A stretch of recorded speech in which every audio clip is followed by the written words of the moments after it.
videla sliku Saše Milivojeva u novinama, moje usne su spontano promrmljale. Taću. Bila je to reakcija na njegovu anđelsku lepotu, ono istu koja me je učinila dok sam jednom davno čitala Smrt u Veneciji, pripremajući se za pisanje seminarskog rada novele Tomasa Mana na odseku svetske književnosti Filološkog fakulteta u Beogradu. Ta helensko-apolonovska lepota mladog Poljaka, koju sam prepoznala na njegovom licu, obično nije svesna sebe. Ona pripada svoju koji Thomas Mann bolno voli, onim plavokim i običnim kojima duh nije potreban. Pripada takođe Schillerovom principu naivnog, za razliku od sentimentalnog, koji se odvaja od života, razmišlja, piše pesme i pada pri plesu. U hodu se prebacujem na Tonija Kregera, novelu u kojoj Thomas Mann najslikovitije govori o svojoj poetici, to je odnosu prema umetnosti.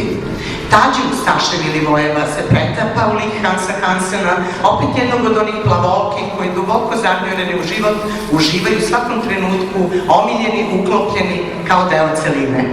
Onda sam pročitala intervju, par kolumni i nekoliko pesama ovog mladog čoveka, skoro još dečaka, i shvatila da sam konačno našla odgovor na pitanje koje je ostalo da lebdi na kraju mog seminarskog rada. Šta bi se desilo da je Hans Hansen ispunio želju Tonija Kregera i pročitao Don Carlosa? Sada znam, postao bi Saša Milivojev. Taj lepi, mladi, talentovani pesnik je zapravo inkarnacija najveće Kregerove žudnje. On je Hans Hansen koji je pročitao Don Carlosa. Obrazovan, ambiciozan, vredan, pun ideja, hrabar i rečit u kolumnama, ranjiv i zastrašujuće usamljen u svom lavirintu, iz koga će ga, poput Ariadninog konca, izvući jedan mali svitac, nosilac božanske svetlosti. Kad taj svitac odleti i zavlada tama, ostaće iskre na pesnikovim rukama, poput zvezdane prašine ili nebeske vatre, dajući moć tim rukama da isceljuju rane ovog sveta, pišući poeziju i prenoseći lekovitu energiju univerzuma na one koji je budu čitali. Naivno i sentimentalno se u ovom divu dečaku, kako ga je nazvao poznati skulptor i pesnik Boris Staparac, savršeno sjedinilo kao yin i yang, vatra i voda, svetlost i tama. Iza anđelskog lika plavokosog Tađua krije se beskompromisni, hrabri, rečiti pisac kolumni i romana o žutoj kući. Citiram: padam sa kišom, zove me smelost da ljudima kažem ne. Kao i nežni ranjivi pesnik koji ne haje za komercijalu, već noseći svog svica na dlanovima kao otelotvorenje zvezde vodilje, traži od svih bogova odgovor na pitanje svih pitanja. Šta je smisao našeg postojanja? Mali, ledeni kristali njegove poezije, sažeti, svedeni na najmanji broj reči kojima se iskazuje suština, poput haiku pesama, vode nas lagano, otapajući se i umirući na vrelini njegovog sna u pustinji, do beskraja, do lutanja među zvezdama, do lažnih suza meseca, do propitivanja svih bogova koji bi trebalo u svom propovedanju ljubavi da se konačno spoje u jedno, u svevideće oko univerzalnog uma. Saša Milivojev stasao je u jednog od najoriginalnijih naših pesnika. Pored impresionističkih momenta kada svitac odleće i razdaljuje se svetlost i tama, on u svojoj novoj knjizi govori i o pojavi petog ledenog doba.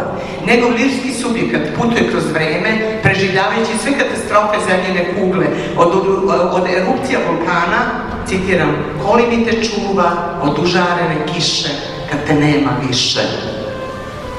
Kod njega se i sunce razliva.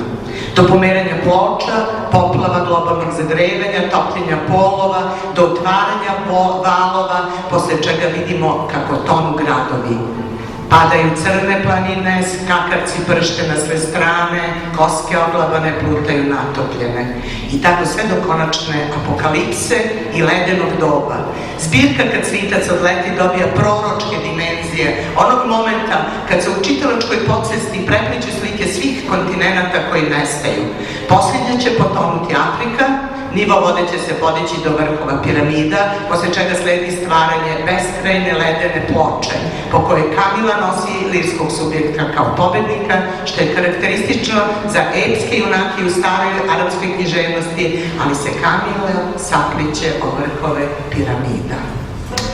Na kraju bih želela da se obratim njemu lično i da mu prijateljski i majčinski dam svoju podršku, jer on je uprkos svim kukavicama, nezainteresovanim mediokritetima ili Soroševim plaćenicima ohrabrujuće novo, mlado lice buduće Srbije. Želim ti sve najbolje u životu, dragi dečače. Veliki ćeš teret nositi na svojim plećima.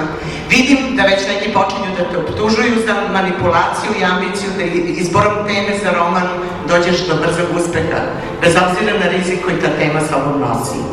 Ne daj se, bori se, idi napred. Mnogi će te mrzeti zbog tvoje lepote, ali ja vidim znak na tvom čelu ispisan nevidljivim mastilom. Vredno radi i ostvarit ćeš svoj san. A pred mukama i patnjom koju ćeš to morati da platiš, ja ti se klanjam kao starac Zosima pred bićom Karamazovim. Uz tebe sam, mali moj taćo.